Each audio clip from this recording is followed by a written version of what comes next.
Hello everyone, welcome to Neso school. पिछले lecture में हमने शुरू किया बायोलॉजी का दूसरा चैप्टर जो है कंट्रोल एंड कोऑर्डिनेशन, जिसमें हमने देखे अलग अलग टाइप के मूवमेंट्स जिनको कंट्रोल करते हैं हमारी बॉडी में प्रेजेंट दो सिस्टम्स, पहला नर्वस सिस्टम और दूसरा एंडोक्राइन सिस्टम। और अब आपके बुक के अकॉर्डिंग जो पहला टॉपिक है वो है न्यूरॉन, लेकिन न्यूरॉन को समझने से पहले हमें समझना होगा नर्वस सिस्टम के बारे में। तो चलिए बिना किसी देरी के शुरू करते हैं आज का लेक्चर, जिसका नाम है ह्यूमन नर्वस सिस्टम, और देखते हैं हमारे आज के टॉपिक्स क्या है।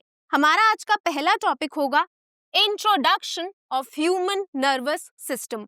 इस टॉपिक में मैं आपको इंट्रोड्यूस कराऊंगी हमारी बॉडी में प्रेजेंट नर्वस सिस्टम से, और इसके बाद हमारा दूसरा टॉपिक होगा ह्यूमन नर्वस सिस्टम। इस टॉपिक में हम समझेंगे ह्यूमन नर्वस सिस्टम के डिफरेंट पार्ट्स के बारे में, और ये दोनों ही टॉपिक आपके बुक में ह्यूमन ब्रेन के अंडर यहाँ पर दिया हुआ है। तो चलिए शुरू करते हैं पहले टॉपिक के साथ, जो है introduction of human nervous system. तो जैसा कि हमने पिछले लेक्चर में समझा था, ह्यूमन नर्वस सिस्टम हमारी बॉडी के अंदर जो भी मूवमेंट्स होती हैं, जो भी एक्टिविटीज होती हैं, उनको कंट्रोल और कोऑर्डिनेट करने में हेल्प करता है। ये वो सिस्टम है जो हमारी बॉडी के लिए बहुत इंपॉर्टेंट है। हमारी बॉडी में जो भी एक्शंस होते हैं, जो भी मूवमेंट्स होती है, उनको कंट्रोल और कोऑर्डिनेट करने में नर्वस सिस्टम हेल्प करता है। So it is a system in our body that control and coordinates all activities by sending and receiving electrical signals. Nervous system हमारी बॉडी का वो सिस्टम है जो कंट्रोल करता है और कोऑर्डिनेट करता है सारी एक्टिविटीज को, सारी मूवमेंट्स को इलेक्ट्रिकल सिग्नल्स को भेजकर और रिसीव करके। तो पिछले लेक्चर में हमने समझा था हमारे सराउंडिंग में, यानी कि हमारे इन्वायरमेंट में जो भी चेंजेस होते हैं उससे रिस्पॉन्ड किया जाता है मूवमेंट्स की मदद से। सो अलग अलग इन्वायरमेंटल चेंजेस यानी कि स्टिमुलस से हम रिस्पॉन्ड करते हैं अलग अलग टाइप की मूवमेंट्स करके, और इन मूवमेंट्स को कंट्रोल करता है हमारी बॉडी के अंदर प्रेजेंट नर्वस सिस्टम। ये वो सिस्टम है जो इन्वायरमेंटल चेंजेस को यानी कि अलग अलग स्टिमुलस को डिटेक्ट करता है, यानी कि पहचानता है, और डिटेक्ट करने के बाद वो जो स्टिमुलस है उसको कन्वर्ट करता है मैसेजेस में, जिसको बोलते हैं इलेक्ट्रिकल सिग्नल्स। जब भी हमारे इन्वायरमेंट में कोई भी चेंज होता है तो हमारी बॉडी के अंदर प्रेजेंट नर्वस सिस्टम उस स्टिमुलस को डिटेक्ट करता है, और डिटेक्ट करने के बाद, पहचानने के बाद उस स्टिमुलस को कन्वर्ट करता है इलेक्ट्रिकल सिग्नल्स में। ये वो सिग्नल्स हैं जो हमारी बॉडी के नर्वस सिस्टम में ट्रांसपोर्ट होते हैं एक बॉडी पार्ट से दूसरे बॉडी पार्ट तक, और इन्हीं इलेक्ट्रिकल सिग्नल्स को हम मैसेजेस भी बोलते हैं। तो हमारी बॉडी के अंदर प्रेजेंट नर्वस सिस्टम स्टिमुलस को कन्वर्ट करता है इलेक्ट्रिकल सिग्नल्स में, और इन सिग्नल्स की मदद से वो कम्युनिकेट करता है बॉडी के डिफरेंट पार्ट्स तक। So nervous system detects stimuli in the environment and helps to respond quickly to it. जो नर्वस सिस्टम है वो स्टिमुलाई यानी कि स्टिमुलस को डिटेक्ट करता है और साथ ही मदद करता है उस स्टिमुलस से जल्दी से रिस्पॉन्ड करने में। सो जितना जल्दी हमारी बॉडी स्टिमुलस को रिकॉग्नाइज करेगी, डिटेक्ट करेगी, उतना जल्दी ही हम उससे रिस्पॉन्ड कर पाएंगे। तो नर्वस सिस्टम स्टिमुलस को डिटेक्ट करता है और साथ ही जल्दी से उससे रिस्पॉन्ड करने में भी हेल्प करता है इलेक्ट्रिकल सिग्नल्स की मदद से। अब हमने पिछले लेक्चर में समझा था जो हम रिस्पॉन्ड करते हैं वो मूवमेंट की फॉर्म में करते हैं, यानी कि हमारी बॉडी में अलग अलग टाइप की मूवमेंट्स होती है बाहर इन्वायरमेंट में हो रहे अलग अलग इन्वायरमेंटल चेंज से, और ये मूवमेंट्स दो टाइप की होती है। क्या आप बता सकते हैं? क्लास 9th में हमने दो टाइप की मूवमेंट्स के बारे में पढ़ा था, voluntary movement and involuntary movements. Voluntary movements या फिर एक्शंस वो मूवमेंट्स होती हैं जो हम अपनी मर्जी से करते हैं। हम अपनी मर्जी से जो मूवमेंट्स करते हैं उनको वॉलेंट्री मूवमेंट बोलते हैं, और इनवॉलेंट्री मूवमेंट्स वो मूवमेंट्स होती हैं या फिर एक्शंस होते हैं जो हम अपनी मर्जी से नहीं कर सकते, जो हमारे कंट्रोल में नहीं होती। तो वॉलेंट्री मूवमेंट और इनवॉलेंट्री मूवमेंट को कंट्रोल करता है हमारी बॉडी का nervous system. So nervous system controls both voluntary and involuntary actions. ये वॉलेंट्री और इनवॉलेंट्री एक्शंस को कंट्रोल करता है। अब क्या आप वॉलेंट्री मूवमेंट का कोई एग्जाम्पल दे सकते हैं? चलिए मैं देती हूँ। वॉलेंट्री मूवमेंट का एक बहुत ही अच्छा एग्जाम्पल है टॉकिंग। जब मैं आपसे बात कर रही हूँ तो मैं अपनी मर्जी से कर रही हूँ और टॉकिंग को हम कंट्रोल कर सकते हैं। तो जब भी हम बात करते हैं वो एक वॉलेंट्री एक्शन है, वॉलेंट्री मूवमेंट है। अब बात करते हैं इनवॉलेंट्री मूवमेंट की। इनवॉलेंट्री मूवमेंट का एक बहुत ही अच्छा एग्जाम्पल है ब्लिंकिंग ऑफ आईज। जब भी हम आईज को ब्लिंक करते हैं तो वो इनवॉलेंट्री एक्शन होता है। मतलब हम अपनी आईज को जो ब्लिंक करते हैं वो अपनी मर्जी से नहीं कर सकते, वो हमारे कंट्रोल में नहीं होती। दिन भर हम बहुत बार अपनी आईज को ब्लिंक करते हैं और आप अभी भी अपनी आईज को ब्लिंक कर रहे होंगे, लेकिन वो हम बिना सोचे समझे करते हैं, यानी कि वो एक इनवॉलेंट्री एक्शन है जिसको कंट्रोल करता है नर्वस सिस्टम।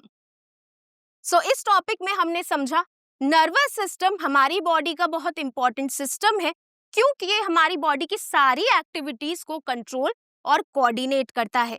हमारी बॉडी में जो भी वॉलेंट्री और इनवॉलेंट्री एक्शंस है सबको कंट्रोल करता है और साथ ही स्टिमुलस को डिटेक्ट भी करता है। और इसी के साथ हमारा पहला topic introduction to human nervous system complete होता है और हम चलते हैं हमारे सेकंड टॉपिक की तरफ, जो है ह्यूमन नर्वस सिस्टम। ये टॉपिक भी आपके बुक में ह्यूमन ब्रेन टॉपिक के अंडर दिया हुआ है।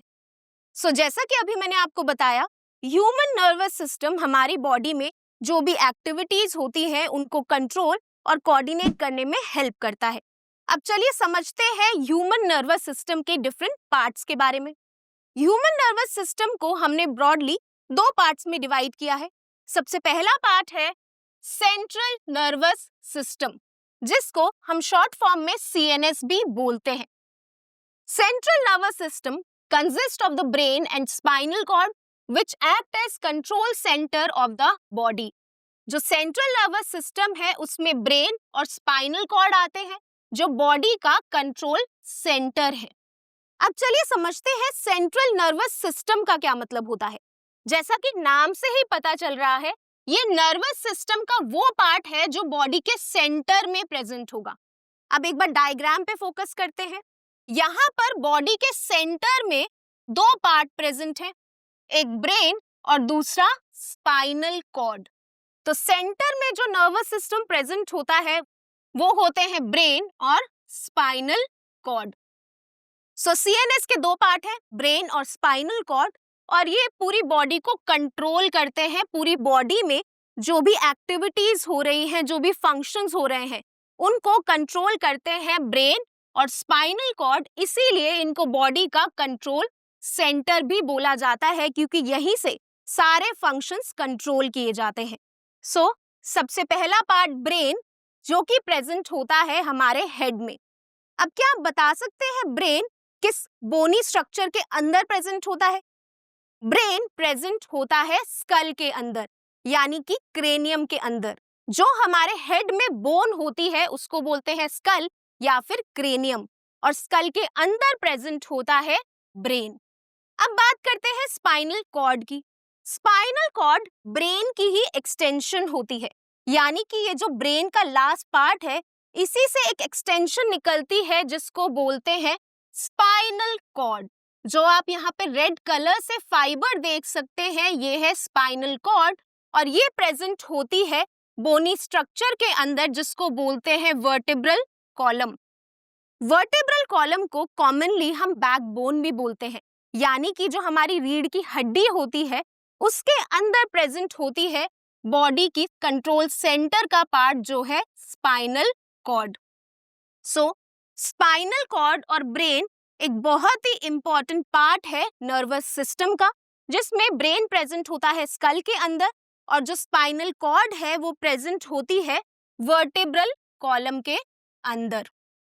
अब चलिए देखते हैं नर्वस सिस्टम का सेकंड पार्ट, जो है पेरिफेरल नर्वस सिस्टम, जिसको शॉर्ट फॉर्म में पीएनएस भी बोलते हैं। Peripheral nervous system is made up of nerves that connect the CNS, central nervous system, to all parts of the body. जो peripheral nervous system है वो नर्व्स का बना होता है जो कनेक्ट करती है सेंट्रल नर्वस सिस्टम को बॉडी के हर एक पार्ट तक। अब जैसा कि आप डायग्राम में देख सकते हैं, ब्रेन और स्पाइनल कॉर्ड तो बॉडी के सेंटर में प्रेजेंट है और इनको हम कंट्रोल सेंटर बोलते हैं, यानी कि बॉडी के अंदर जो भी फंक्शंस हो रहे हैं वो ब्रेन और स्पाइनल कॉर्ड ही कंट्रोल करते हैं, लेकिन ये बॉडी के सेंटर में प्रेजेंट है। तो हमारे हैंड में जो एक्टिविटी हो रही है, हमारे लेग्स में जो एक्टिविटी हो रही है, वो उनको कंट्रोल कैसे करते हैं? ब्रेन और स्पाइनल कॉर्ड से कुछ ब्रांचेस निकलती हैं, कुछ नर्व्स निकलती हैं।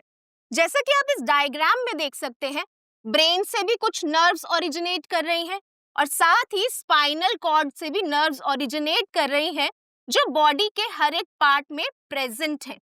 इन नर्व्स को बोलते हैं पेरिफेरल नर्व्स। पेरिफेरल यानी कि रिलेटेड टू पेरिफेरी। पेरिफेरी का मतलब होता है जो बॉडी के हर एक पार्ट यानी कि बॉडी के हर एक बाउंड्री को कवर करती हैं। सो ये जो नर्व्स होती हैं, जो पेरिफेरल नर्व्स हैं, ये ओरिजिनेट करती हैं ब्रेन से और स्पाइनल कॉर्ड से और ये पहुंचती है बॉडी के हर एक पार्ट तक। अब हमारे लेग में जो फंक्शन हो रहा है, हमारे हैंड में जो फंक्शन हो रहा है, उनको मैसेजेस के फॉर्म में ब्रेन तक यानी कि सेंट्रल नर्वस सिस्टम तक सेंड करती है, पहुंचाती है peripheral nerves. So peripheral nerves are the part of peripheral nervous system जो कनेक्ट करती है ब्रेन और स्पाइनल कॉर्ड को बॉडी के हर एक पार्ट तक। पेरिफेरल नर्व्स दो टाइप की होती हैं। पहला, क्रेनियल नर्व्स। क्रेनियल नर्व्स जैसे कि नाम से ही पता चल रहा है, ये ओरिजिनेट करेंगी ब्रेन से। जैसा कि मैंने आपको अभी बताया, ब्रेन प्रेजेंट होता है स्कल के अंदर और स्कल को क्रेनियम भी बोलते हैं, इसीलिए ब्रेन से जो नर्व्स ओरिजिनेट कर रही हैं उनको बोलते हैं cranial nerves. So cranial nerves originate from the brain और ये एक टाइप की पेरिफेरल नर्व्स है जो ब्रेन से हेड और नेक तक पहुंचती है, यानी कि हेड और नेक में जो भी फंक्शंस हो रहे होंगे वो ब्रेन को जाके बताएंगी। सो क्रेनियल नर्व्स 12 पेयर्स में प्रेजेंट होती है, यानी कि around 12 pairs of cranial nerves are present in human body. अब चलिए दूसरे टाइप की पेरिफेरल नर्व्स देखते हैं जो है स्पाइनल नर्व्स। स्पाइनल नर्व्स नाम से ही पता चल रहा है, ये ओरिजिनेट करेंगी स्पाइनल कॉर्ड से। तो जैसा कि आप डायग्राम में देख सकते हैं, स्पाइनल कॉर्ड से जो नर्व्स निकल रही हैं इनको बोलते हैं स्पाइनल नर्व्स और ये टोटल 32 पेयर्स में होती हैं। सो पेरिफेरल नर्व्स दो टाइप की होती हैं, क्रेनियल एंड स्पाइनल नर्व्स, और ये दोनों ही नर्व्स पेरिफेरल नर्वस सिस्टम का पार्ट होती हैं। सो इस टॉपिक में हमने समझा नर्वस सिस्टम ब्रॉडली दो टाइप में क्लासिफाइड है, central nervous system and peripheral nervous system. Central nervous system के दो पार्ट होते हैं, ब्रेन एंड स्पाइनल कॉर्ड जो बॉडी का कंट्रोल सेंटर है, और इनसे निकलती है क्रेनियल नर्व्स और स्पाइनल नर्व्स जो है पेरिफेरल नर्वस सिस्टम का पार्ट। तो आई होप अब आपको parts of nervous system clear हो गया होगा और इसी के साथ हमारा second topic human nervous system complete होता है। सो आज के लेक्चर में हमने समझा नर्वस सिस्टम क्या होता है और इसके क्या फंक्शंस होते हैं, और साथ ही हमने देखे नर्वस सिस्टम के दो पार्ट्स यानी कि सेंट्रल नर्वस सिस्टम और पेरिफेरल नर्वस सिस्टम। तो आज के लिए बस इतना ही। अब मैं मिलूंगी आपको नेक्स्ट लेक्चर में एक नए और इम्पोर्टेंट टॉपिक के साथ। Thank you.